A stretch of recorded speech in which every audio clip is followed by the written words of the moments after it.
I have a mute button on my mic, so if you see me, you know, do that. I try to catch it, but anyway. Now it's making me want to do it. It's funny. I know, right? Well, and look, like I said, like I say to everybody I do this with, we're recording, so I can cut out whatever. And I usually, I'll cut that out if I'm when somebody's in the middle of talking and I don't hit my mute button and I'm like, super loud. I try to get that, Cut it out of there. I can get that out. Yeah, hell yeah. Well, man, thank you for joining tonight, man. It was really cool. I just met you on Instagram, just like literally a couple days ago. So I always look for people on there that that have YouTube channels. And when your profile came up, I saw you had a YouTube channel.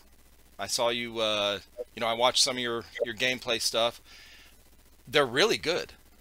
Like, thank you. I super appreciate it. They're a lot of fun. Oh, you're badass with the sniper, bro. I'm telling you. It's definitely been a ride. When I first started out sniping, I was terrible. I didn't understand the engagement distance. I was getting in too close and just getting riddled. I'm sitting there like trying to pop off one shot, and then here comes HPA just flowing at me.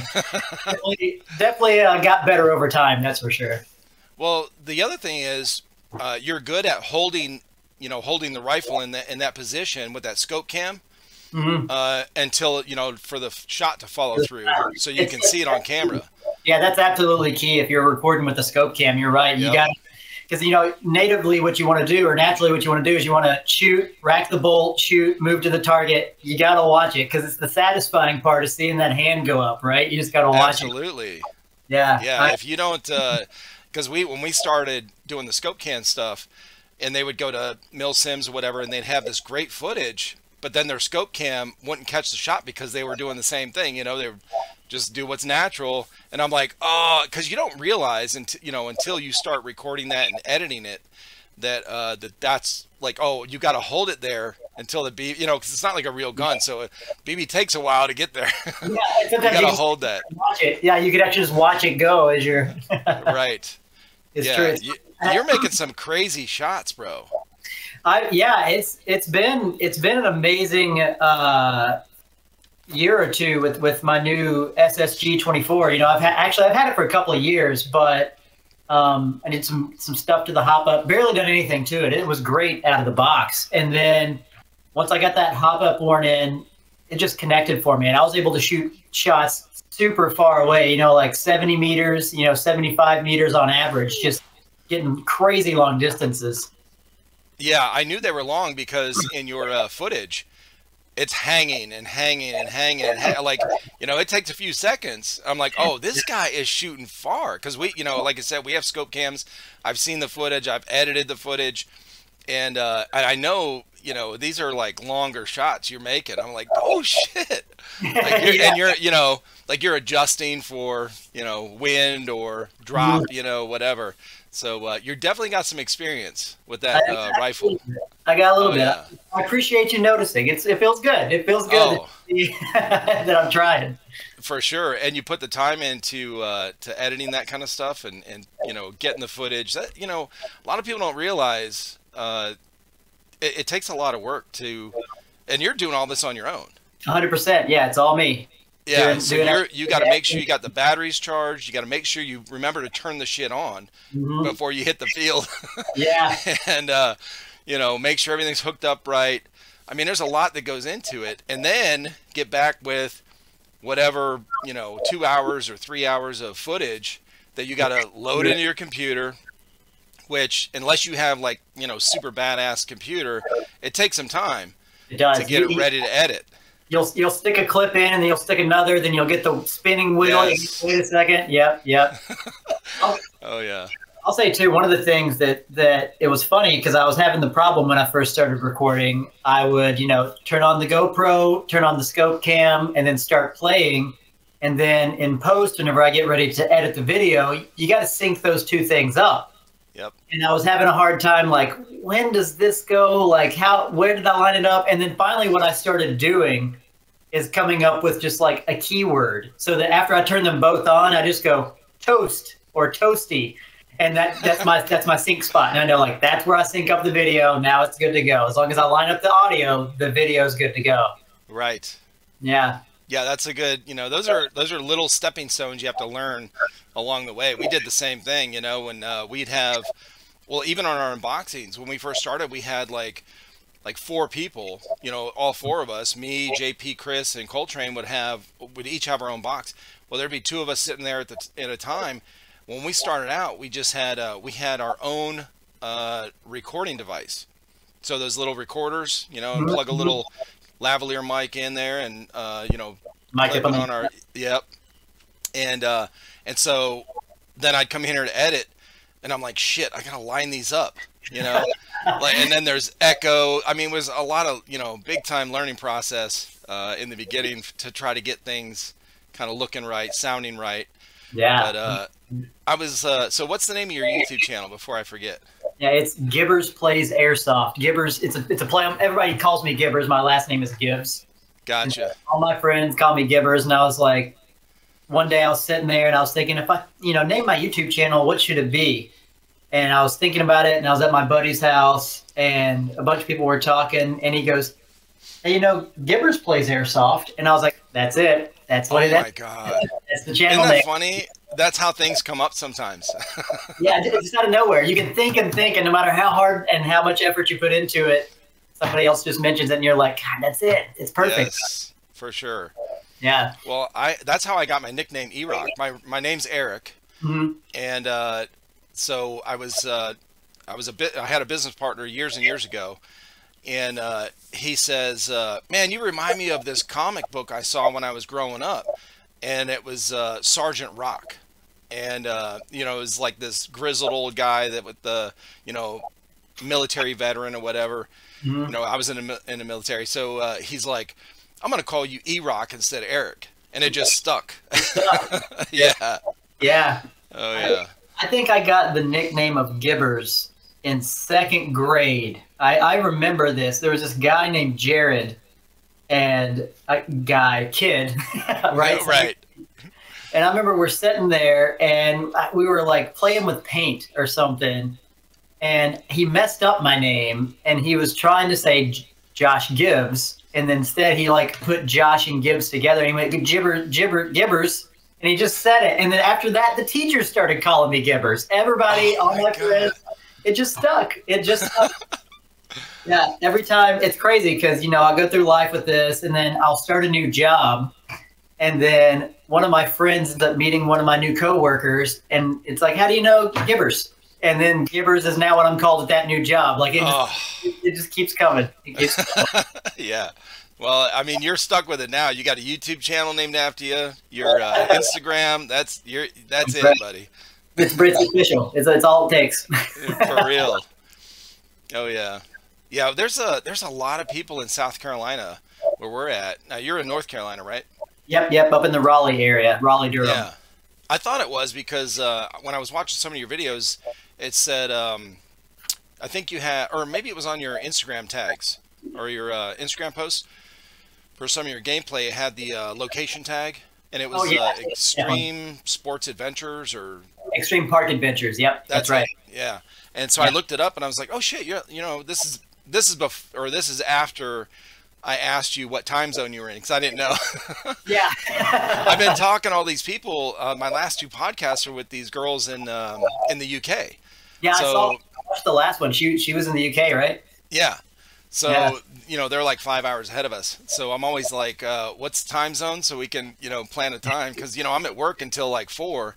So, yeah, you came. Clock their time or something. Yeah. So I sent that message to you, and I was like, what time zone you're in? And then I started seeing your tags, and I was like, oh, wait, where is that? And I looked it up. I was like, oh, shit. Yeah, it's got to be close. I know. That's awesome. Hell yeah. Go ahead. This is a pretty cool area for airsoft, just like the southeast area. You've got a good spread from Virginia down into South Carolina. There's just a lot of good fields and a lot of good people playing events, a lot of events to be able to go to without even having to drive too far. That's really what got me into it, was just such a good community in this area. And it's easy to hop. You can go Ballahack in Virginia, come down, hit some fields in South Carolina. You got 2 or 3 right here in North Carolina, including Extreme. Then you can go to some events. You know, you've got Fulda Gap that's not too far away. Right. It's just all right here. It's all right here. Now, have you been to Ballahack? I have been to Ballahack, yeah. Oh shit, dude, that's where we want to go. It's a cool. I went and did. I've been twice, and I've done the Z3 and the Z4 events. That's what we want to go to, is the zombie ones. Yeah. It's so fun. It's so much fun, and it's even being. So the way that they set it up is usually if you sign up as a survivor, you go through and you play the entire day as a survivor, but there's a portion of the day where you're required to be a zombie. And it's funny because you think like it's gonna be fun running around shooting zombies, but when you're a zombie, that's when the real fun happens. People are crazy. Like zombies end up busting out into like songs in the middle of nowhere. What? Yeah, like, they started doing Thriller. Like somebody had a little boom, and all the zombies were doing Thriller. And like you walk up on this as a survivor, and you're like, what is happening? Like, what's going on? Oh my god, that is awesome. Oh, I love his videos, Swamp Sniper. You know, he does a great job with filming and getting a lot of footage, you know, drone footage, whatever, of those big events, you know. Yeah, it's fantastic. And he does a good job of cultivating that community around those events too, with just the way that he brings everybody in. You know, he gets pictures of everybody, makes you feel welcome, and he means it. And I think that's what's cool about this area for Airsoft, right? Is like you're not really going to meet too many jerks. There's some, right? They're there. Right. Always, yeah. But the community people are nice, and they're helping grow it, and it's fun. Like if anything else, you just meet friends that you hang out with even outside of Airsoft, you know? Yeah, for sure. That's the one thing I was talking about with Alex on the last podcast. She was saying, you know, how, because I always ask everybody how you got started in Airsoft, whatever, and she was talking about it, and she's like, you know, and I was like the only girl at this field when I first started playing, and you know, whatever. And she's like, but everybody was really cool, and you know, that's the one thing that I've noticed about the Airsoft community. Everyone is really, really accepting of like new players and stuff. You know, I mean, of course you'll dig on them for whatever, you know, like, but it's like they're really helpful. You know, like, hey man, come on, I'll show you how to do this. Hey, you're on our team, let's go do this. You know, run with me, we'll hit this building, or you know, like, yeah, totally. Yeah. It's very cool. When I was up at Ballahack doing the Z4 event, you know, we took a group. There was a group of 9 of us that were there together. And as we were going along, you know, accomplishing objectives, every now and then you'd see, I call them the stragglers. You just have a straggler they weren't with a group. They were kind of like shooting everywhere because they were surrounded all the time. I'd be like, come on, man, you're with us now. Just come join the group, join the group. And it was really funny because there was this guy, I think his name was Jesse. He ended up joining our group. And at the end of the day, when we were close to being done, the way that the event worked was you had to turn in the objectives at certain checkpoints, and the checkpoints could fill up. So not everybody could turn in the objectives. And half of our group turned in the objectives, and we were complete, which meant we could go and get in the government bunker and survive. But the other half didn't get their objectives turned in. Other people turned them in and filled up the spot. So this Jesse guy who didn't know any of us, right? He had all of his objectives, and we're standing there, and everybody's like, man, Jesse, just, you know, you're here by yourself. Just go get in the bunker. We'll just try to survive till the end of the day. And he just looked at us. He goes, nah, I'm in it to win it. Let's do this. He stuck with us for the rest of the day. Oh, that's cool. It was great. And we survived. We survived it. That's awesome. We've been able to do it without him. So yeah. Yeah, that is the cool thing about these big Airsoft events, especially the bigger ones. You know, like these big mil sims. These guys, you know, it's a great community, and they meet new people. Then like our guys, they've met some guys on the field where one of the guys is local. He's actually been in a few of our videos. So he lives in like Piedmont area, South Carolina, which is like 30 minutes, 20 minutes away. Yeah. So we've had him over for a couple of videos and stuff, and now we're like good friends, you know. And they met on the field. You know, it's just a cool experience doing all this stuff. So, oh yeah, man, I saw your videos, and I could see, you know, you guys have the same kind of I guess, camaraderie Hmm. on the field with, your teammates and your friends or whatever, and the other team. Yeah, 100%. And it makes it more fun that way, right? Like if you don't Hmm. get too serious, and just have a good time. You're with your buddies.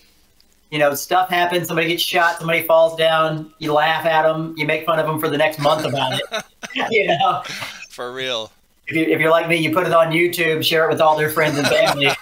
You're good friends, right? It all just Make a meme, right? immediately make a meme. Exactly. Oh yes, for sure. I remember one of the events they came back from. They said JP and Chris are like, yeah, we're walking through this area to go to another station point or whatever, and there's three of them walking, Chris, Colton, and JP, and they said, then we look back, Colton was gone. Well, they look back and he's like 10 feet behind, stuck in a hole, he fell in a 4-foot hole because it was kind of dark out, and then just just sunk in this hole. So they had to go pull him out. It was funny. That's great. Yeah, there was this one time that at Extreme Park, it would have been raining for like a week, and that weekend it had finally let up. But there was this one map that's got a hill, and it was a mudslide. And I tried to go up the hill, and as soon as my foot hit the bottom of that hill, I just face planted, and like you couldn't see. The camera was just mud, and the only thing that I had really that had good audio was scope cam, and it had mud on it. And all you hear me say is, "Oh God, I'm in the mud!" And that immediately became a sound bite with my friends. And so now, anytime somebody finds mud, they always go, "I'm in the mud, Gibbers." Oh my God, that's funny. Yeah, anytime they do the same thing with Colton. Anytime he's like not around, when there's, they look around and like, oh, did he fall in a fucking hole again? Yeah. Yeah. Oh man, that's cool. Yeah. Well, yeah, I was looking at your Instagram and YouTube, and I was really impressed, man. I just, you haven't been on YouTube, making videos for that long, like a year. You've been Not posting long them? at all. I kind of started it kind of late in the pandemic because Okay. one of the only things that was socially distant was airsoft. If you get close, you're doing something wrong. If you're not Right. Yeah. So I started playing it, and then I was watching a lot of YouTube airsoft videos, and I was like, I really like watching these, and I think I would like to have fun making them. And so I started buying cameras. I'd always had like a GoPro for fun.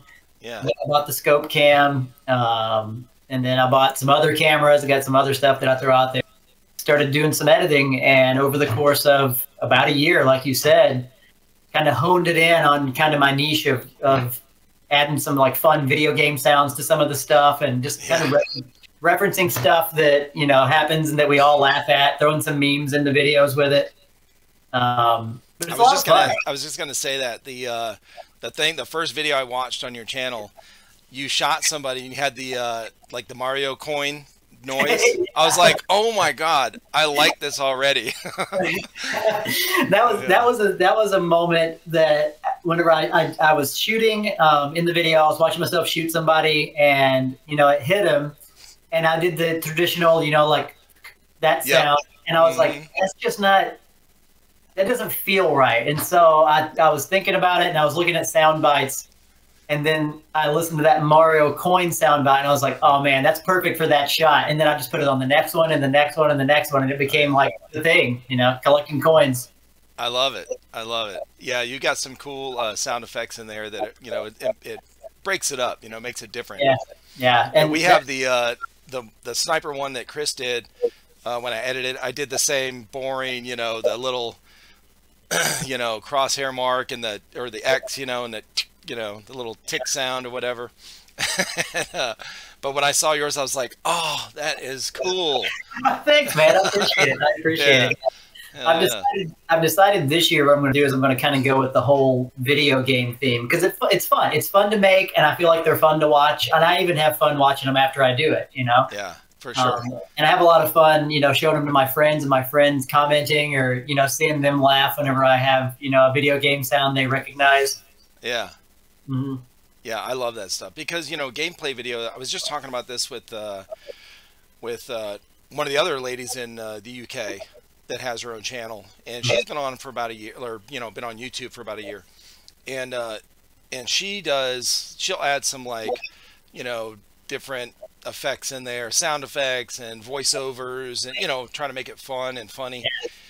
And I was commenting on that too, you know, to her, and I was like, you know, gameplay can get kind of stale if you just, you know, because like, well, how much do you cut out, right? Do you just put in, you know, a compilation of, you know, all these sniper shots? Because that gets boring too, you know.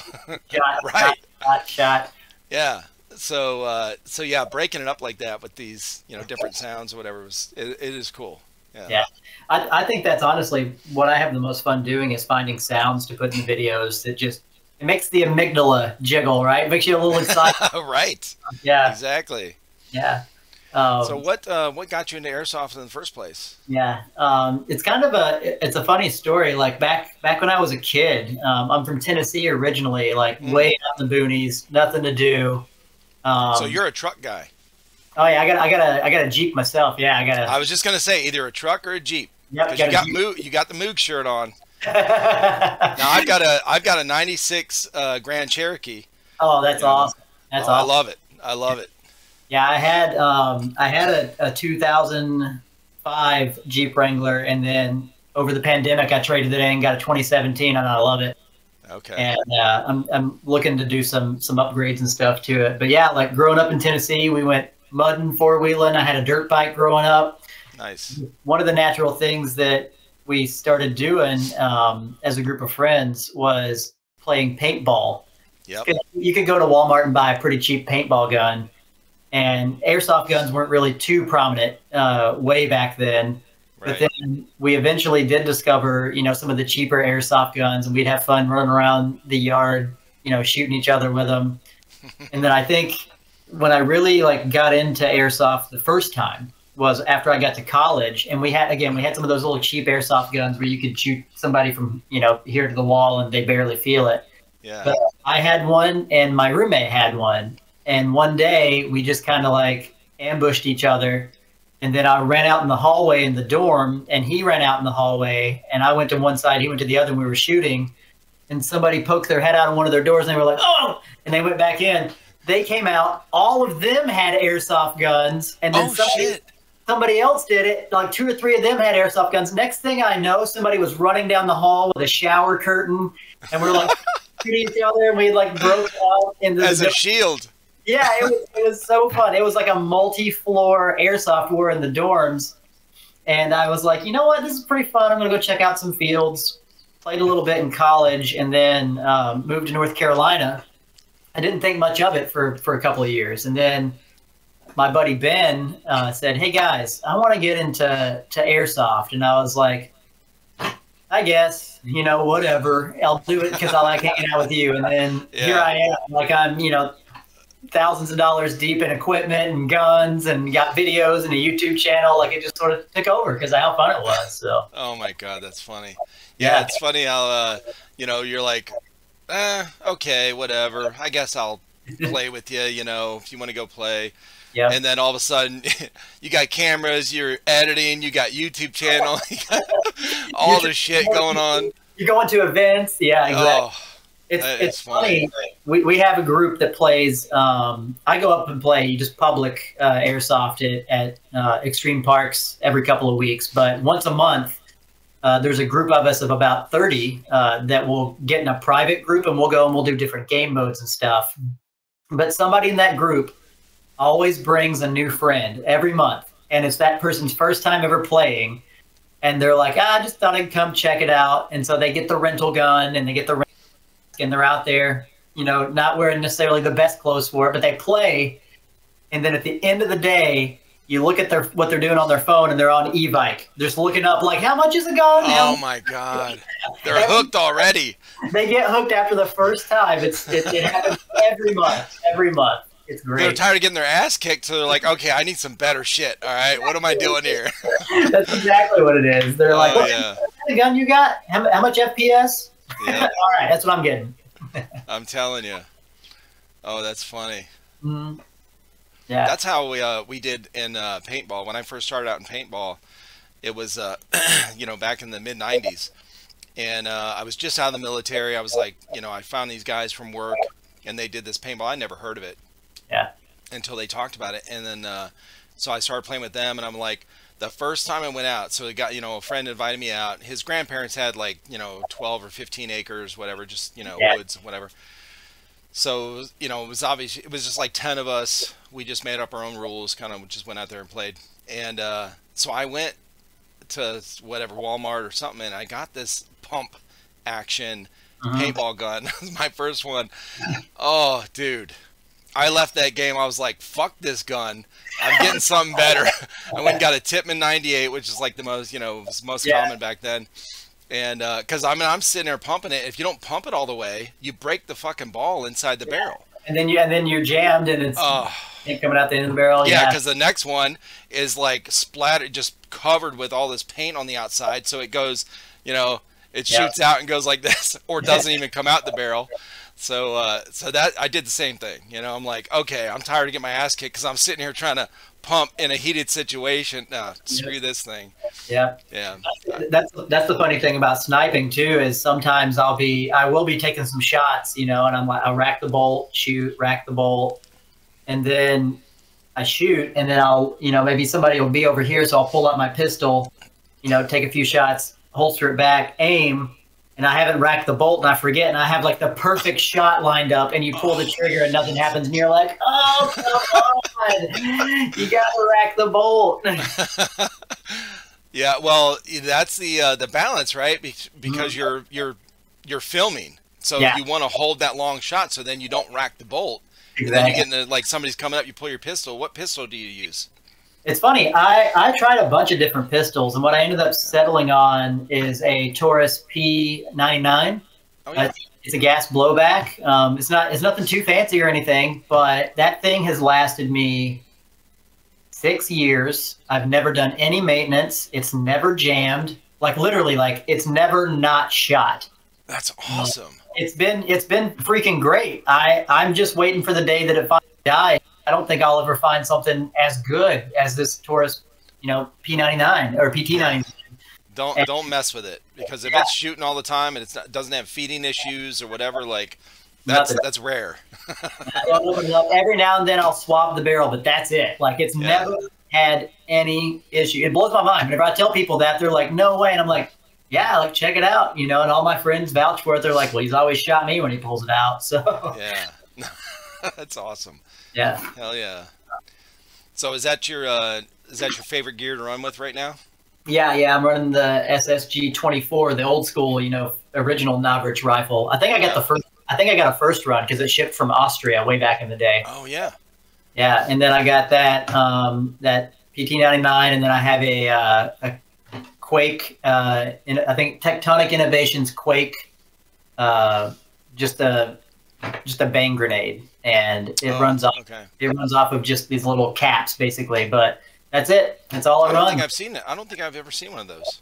Yeah, I had found it originally. I think I found it at like an Irish shop, an Irish airsoft shop. Yeah. And it took months to arrive. Like I ordered it because what I had was I had a couple of you know, BB spray grenades and stuff, and I like that because there's actually impact. People feel it, right? Even if people have never played with a grenade before, they know when they get hit with the BB, they don't always know they're out if they just hear the sound and they see the grenade, right? They're like, oh, it didn't hit me. But eventually I came around to wanting to buy one because all my plastic ones, they just broke. They were so much maintenance, and, you know, like 40, 50 bucks a pop. That wasn't worth, you know, having to buy a new one every month. And so I wanted something that was reloadable.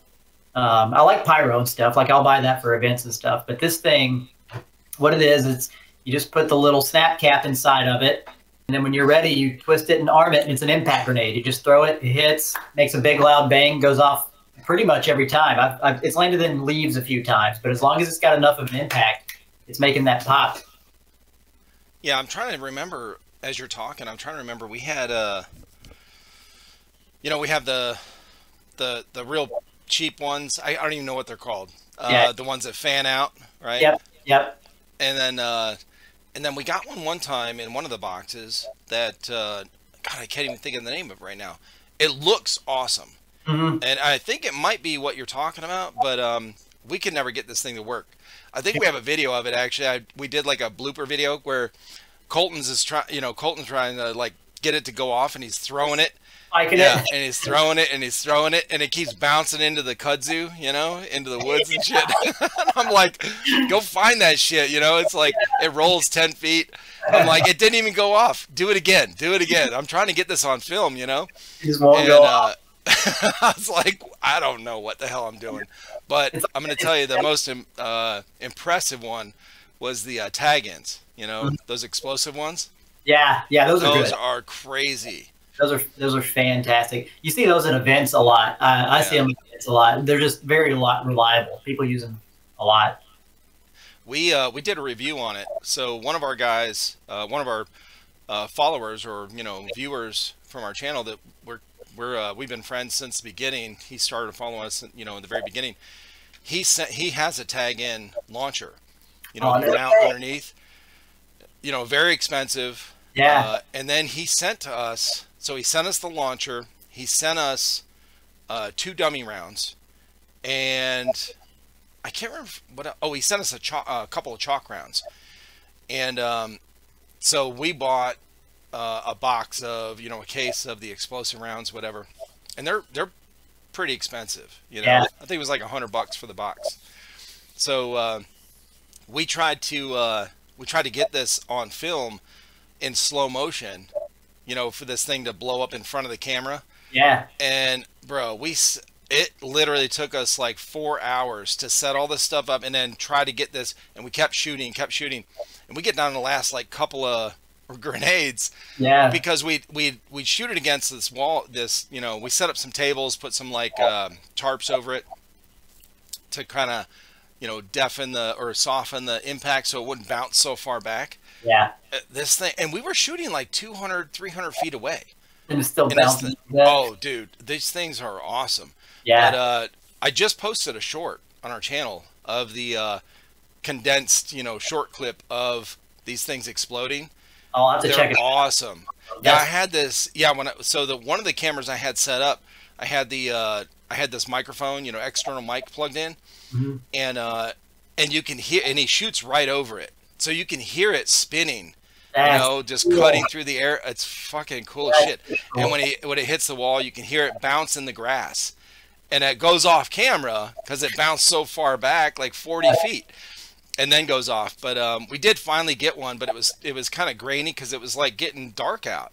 And but we did catch it on film finally. But those are the most impressive ones that we've had experience with. Yeah, I've never got to do them myself, but I saw some. I think for the first time I saw them was, I think it was in Fayetteville at Black Ops during their Cape Fear Rebellion event. And the first time I saw it, I was like, "What is that?" And you see thunk, and it just goes, and then you get bang, and I was like, "That's so cool! It's so cool." Yeah. Yeah, and that's awesome. I get like tagged by one, I know, right? It's not as cool as I thought it was. Right.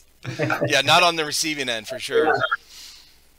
So we, one of the guys, one of the big events they went to here, and have you ever been to GTI down in South Carolina? Okay. So that, it's a government training institution or something like that. Mm-hmm. And so they train.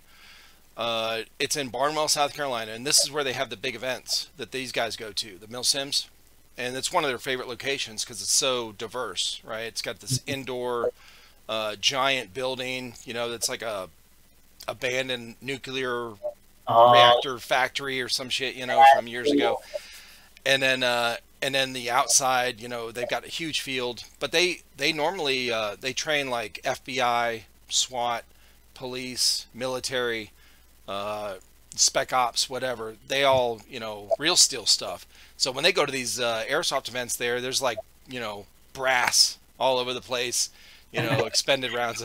And, but so it kind of adds to the effect, but they love going there. And they always do the technicals at these big events. Mm-hmm. So they'll have the Humvees, they'll have the helicopters where you can pay to, ride a helicopter and shoot down. Yeah.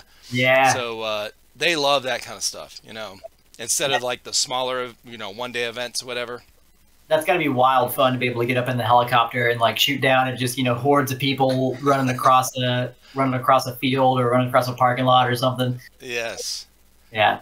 No, that's pretty cool. You said it's called GTI. I'd never heard of it before. Yeah. That's pretty cool. I'm going to write it down. Check it out. Yeah.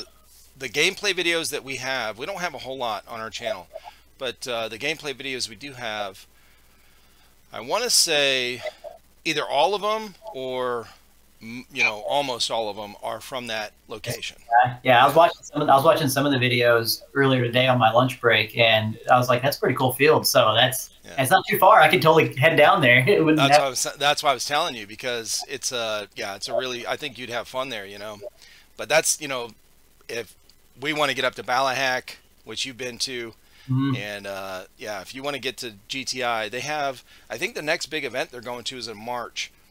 And that is something they do every year.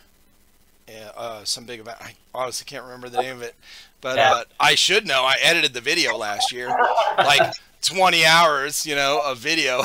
You've suppressed it. You're like, I did spend too much. That's what it is.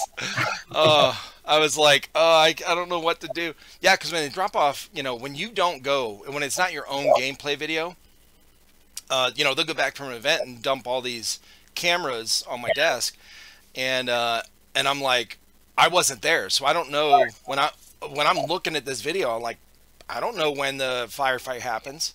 Yeah. So I'm watching every single minute of this video to find this 30-second firefight. Yeah, you don't know when the jokes were told. You don't know when the cool shots happen. You don't know when the firefights happen. Yeah, I had a little experience with that. I had a buddy, he liked watching, you know, my videos, and he was like, would you strap the cameras on me? And I was like, heck yeah, let's do it. Like, let's put them on you. And I ended up making, I think, a decent video out of it, but it was harder. It's harder to make a video for somebody that's not you, because it's from your perspective, right? When you've got the camera on. Yeah. So you know the story that you're trying to tell. You know the effects you're trying to give, or like the funny thing that happened. When you watch somebody else's stuff, you're not sure if they really liked that shot, if they thought it was a hard shot. Like, you can't put that effect into it if it's somebody else's stuff. So yeah, the editing is it's a little different. It is fun. Yeah. One thing I do enjoy is if I'm at an event or a game and I've got a camera on and my buddy's got a camera on, or I strap one on him, and then I get two perspectives of the same thing, because I have that reference of like, oh, I remember this happening whenever we were running together and that guy came out of there. Yeah, it's pretty fun that way. But yeah, I've seen, I think you had something like that in your video, and then somebody else I was just watching their YouTube videos, they did the same thing where one of their friends or teammates had a camera on, and so something cool happened. A grenade went off, or excuse me, somebody was shooting a grenade, and their camera didn't see it right, but they put their friend's camera in, and it was like the perfect view, you know.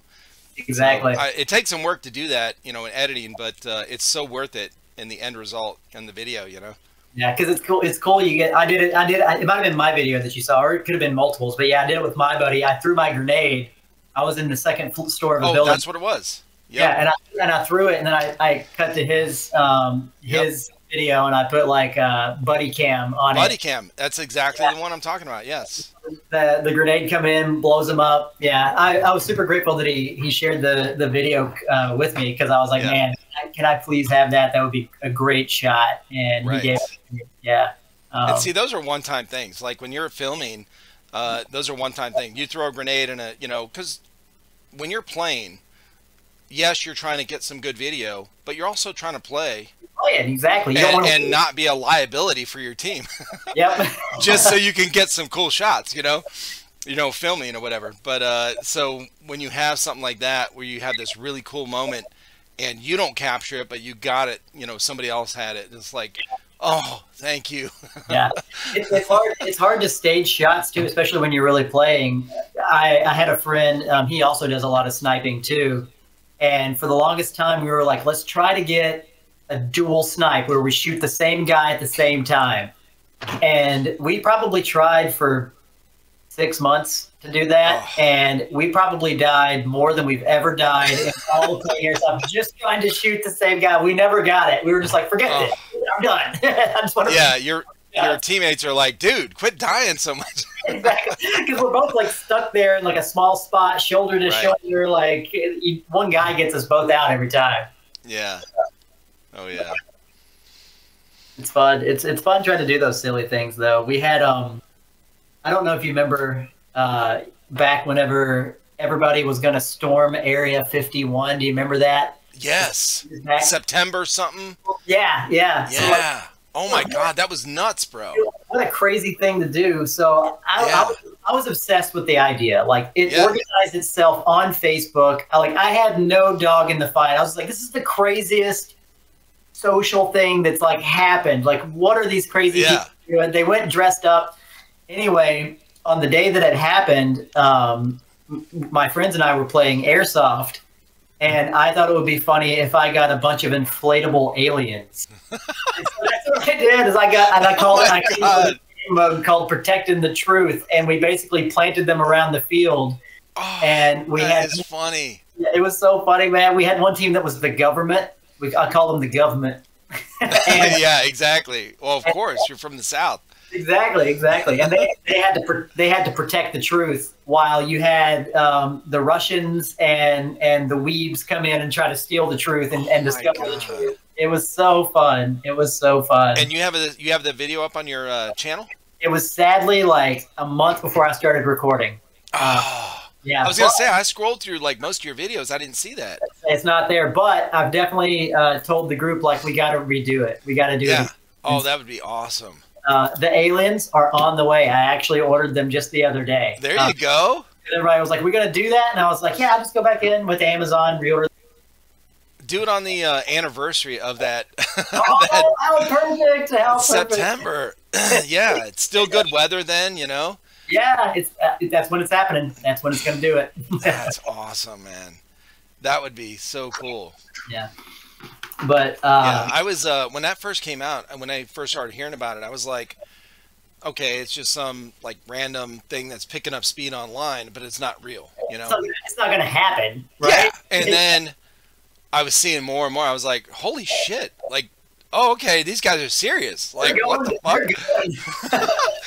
I was like, okay, I understand if you want to know that, you know, whether there's aliens or not, but is it worth your life to find out? I don't fucking know, man.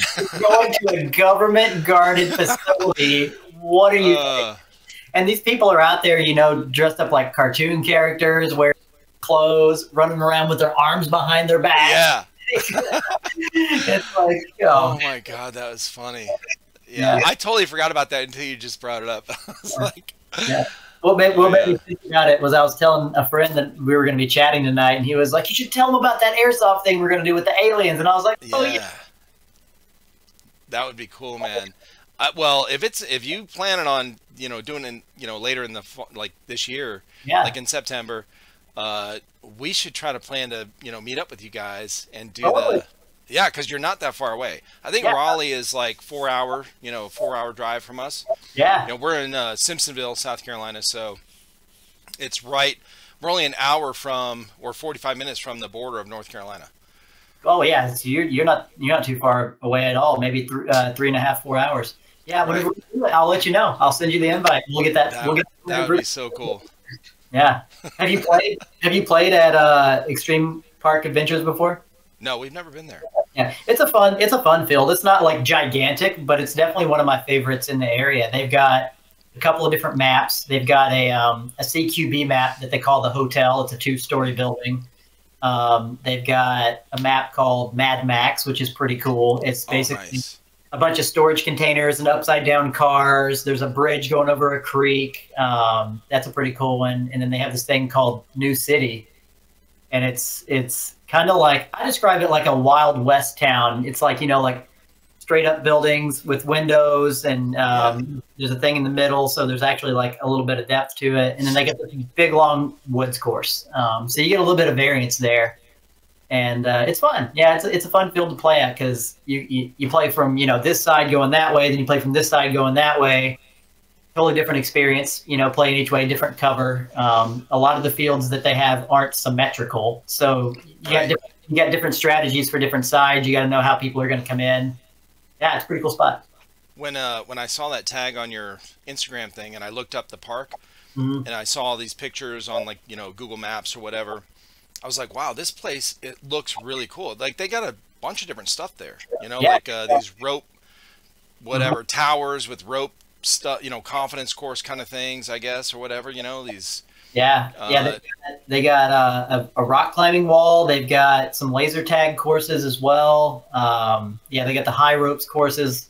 yeah. They also have I think it's only for kids. I think it's smaller ATVs, but they have an ATV thing you can do, and it's just mud and hills and stuff.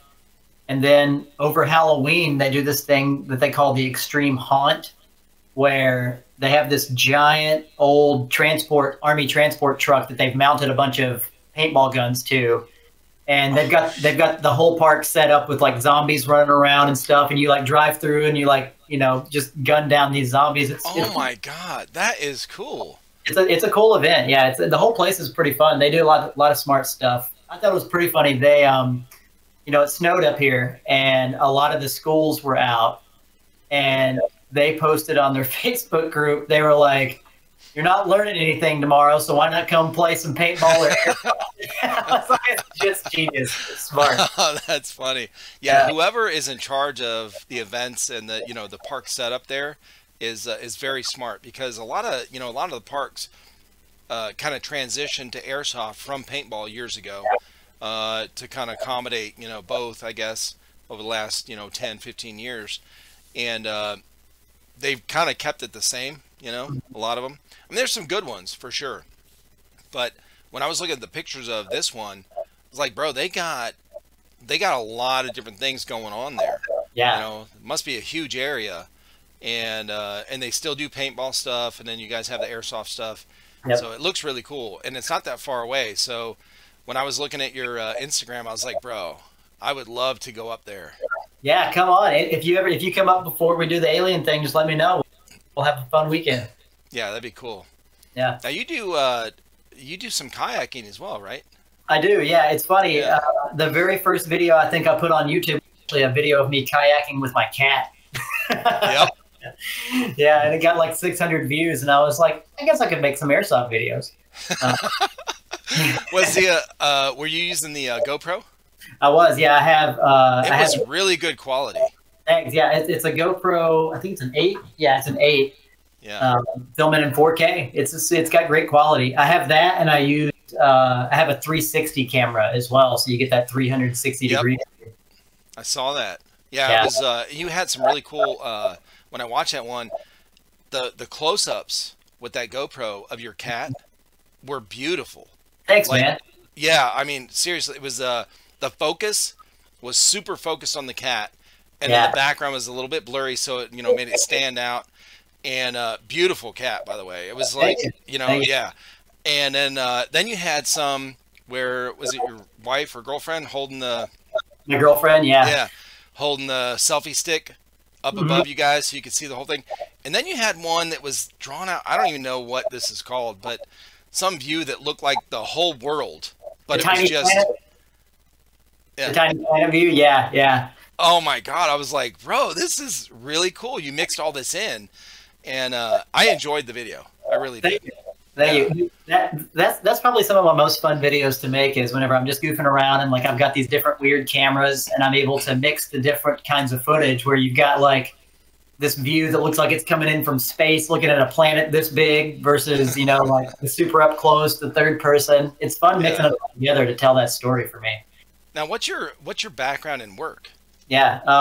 So I majored in advertising when I was in college.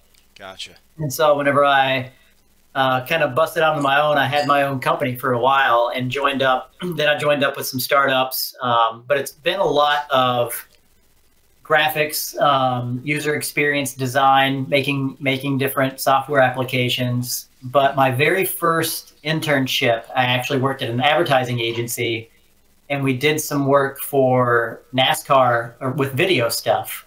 And I always thought that was the most fun stuff, was editing these videos of cars going real fast. But then I got into like just editing everything. I started editing wildlife videos while I was there.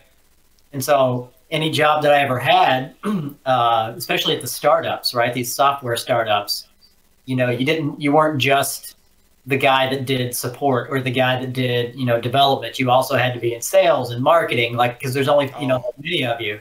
Right. And so I always got to do any of our video work that showcased our products. And, I got into doing webinar broadcasts and live event broadcasts. Oh, yeah. And I just always liked doing the video editing. I just never done anything that was strictly for myself until the pandemic hit. And then I always had footage, but I never really did anything with it. And I was like, let me edit it together. Like, I know how to do this stuff. And so that's what kind of kicked it all off. That's kind of where I was going with that or I guess, trying to figure out if you had a background in, this editing stuff, because some of your earlier videos on your channel are really good. Like, they're not like noob kind of, YouTube, oh, I just started out video and I don't know what the fuck I'm doing thing, No, Yeah.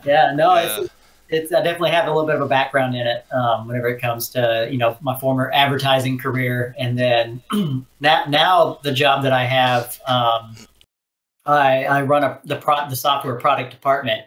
But what our product is it's for graphic designers and marketing teams that have a lot of video content. It gives them a place to store their content. So it all kind of plays together to see these cool content creators making cool content that goes in our product. So I kind of see something cool that maybe they do, and I'm like, for an airsoft video, or maybe for like a kayaking video or something. Yeah. That is cool, man. Well, how did you get into kayaking? Yeah. Because it's not mainstream, right? Like, most of the guys I grew up with, especially up north where I'm from, Cleveland, Ohio, nobody kayaked. I never heard of kayaking until down here. I mean, I've heard the word. Sure. But I never knew anyone that, we canoed. We would go in canoes and stuff, and it was always a debacle because, we were younger, like just, high school, whatever, and we rent a canoe, and canoes are bigger, right? So we'd have like 5-6 people in there, and we're drinking. So, and we're all falling out of the canoe, and then trying to take a piss out of it while we're going, it's just, yeah, exactly. Yeah. But so kayaking is a little different, Yeah. What I liked about it was, growing up, I did a lot of camping just by nature of where I was and stuff. And then moved to North Carolina. And my friend that moved to North Carolina, he didn't move with me, but he moved after me to work with me. And he and I decided, hey, you know what? We both live here. We don't know a whole lot of people. Let's just go camping. Like, every weekend, let's hit it up. So we started doing a lot of camping. And then one day we decided, we were just talking, and he was like, it'd be kind of cool to go on a little, like a river trip. And so then I was in. I started researching, looking at kayaks, bought not one, not two, but 3 of them all at the same time. Oh, Jesus. Like, well, this one would be for this scenario. This one would be for this scenario. It's just like airsoft, right? I got my sniper rifle. I got my pistol. I got my AEG. That's what I did with kayaking, and just kind of stuck with it. Like, we had a really good time. We went on like every day at a time. And then ever since then, just hit up kayaking trips every now and then. I actually went kayaking this past weekend after it snowed up here, because I was like, it would be super cool to go out on the lake, see, all the snow on the trees and stuff. And it was cold, but you just get these cool perspectives that you don't necessarily see from shore. You get to look at the shore and see like what you don't normally see. It's pretty fun. Yeah. Well, I know you texted me. We were texting back and forth trying to figure out a time to do the podcast. You said, well, I'm doing a kayaking trip or something. Yeah. And I was like, oh, that's cool, because, the snow's starting to melt. Maybe there's, I didn't know what kind of kayaking you did, at the time, until I watched some of those earlier videos. And I was like, yeah, that would be cool. It's fun, man. You get to get out away from everything. Going back to the pandemic stuff again, right before the lockdown happened, my buddy and a couple of his friends, he invited me to go on a trip. They had been paddling the Neuse River. And he was like, hey, man, we're getting ready to do the last 100 miles. You want to join us? And like, I was like, let's do it. Yeah. And so we planned basically a week-long trip to hit this 100 miles. And, we were going to... So this is 100 miles on the water. On the water, yeah. Whew. And so... Bro. Yeah, and the crazy thing, it was actually pretty cold and rainy the entire time, but it was Oh, still fun after you're out there. You're next to each other, and just having a good time. your butt's got to be itching Oh, with dude, all yeah, that. You're sitting in the water, like in the wet, and you get out. Are you wearing like a swimsuit kind of thing or something? yeah. So what I did, I think it was probably like in the 40s, 30s, and 40s. Yeah. So what I did was I had a kayak skirt. It's the thing that you put on over top of the Oh, hole. right, right. So, like, it's nice and protected, and it was decently warm in there. And so I'd say it was probably like 60 inside the kayak. But if it started raining, that temperature dropped immediately. And so Yeah. I had on, like big puffy socks inside the kayak. I had on like wool pants. So like on the top, I look like an adventurer. On the bottom, I look like your 60-year-old grandma chilling in a recliner. Like, Oh my God, yeah. that's But funny. the crazy thing was we went out. This was pre-lockdown. Nothing had happened. It was the week that lockdown happened. And so we're out there on the water. We don't really have a signal. We get back. We get to the final pull-out spot. We pull out, and everybody's phones start getting a signal again. And everybody's like, guys, I think the apocalypse happened. And we're like, what? What? It was insane. On the way back, we couldn't get food. There was no restaurants open. Like everything was locked down. Oh my God. Like we were desperate. We were like, we've been eating like cans of beans for the past week. We were going to go to the Outback, and get some steak. But like Oh shit. and so everyone had that week to acclimate, but for us, it was a boom. It was right. Like we go into the wilderness, come out, and everything's changed. It was like a zombie movie. Like everything. Oh my God, that is so crazy, dude. I've never heard anyone talk about that. Like for real, like being disconnected. Yeah. Or right at the right moment where you don't know anything, and then all of a sudden you come back and it's fucking COVID crazy. It's like all the people in Vietnam that are like stuck in the jungles and don't know the war's over. Yeah, no shit, for real. Same thing. Oh my God, that's crazy, bro. It was a super surreal experience because even when we got back, I was like, "You're exaggerating. This is not going on." Because like the news had been going. Like there were announcements and stuff, and we just missed it all. We didn't see all this media stuff. Yep. Yeah. So what was the first thing you ate after that? Because you couldn't find anywhere to eat. Yeah. You had to be starving. Bojangles. It was a Bojangles. Nice. I had a shout out to Bojangles for being open. not sponsoring this podcast. The bow rounds, baby. Yeah, that's what it is. I had some bow rounds. I think I had some dirty rice. I had a bowberry biscuit, and I had 2 pieces of just chicken breast. But it never tasted better. It's the best tasting thing after you've been gone for a week. Oh, for real. Yeah, you can eat the most mundane things after you've been camping that long, and it's just the best thing you've ever put in your mouth. Exactly.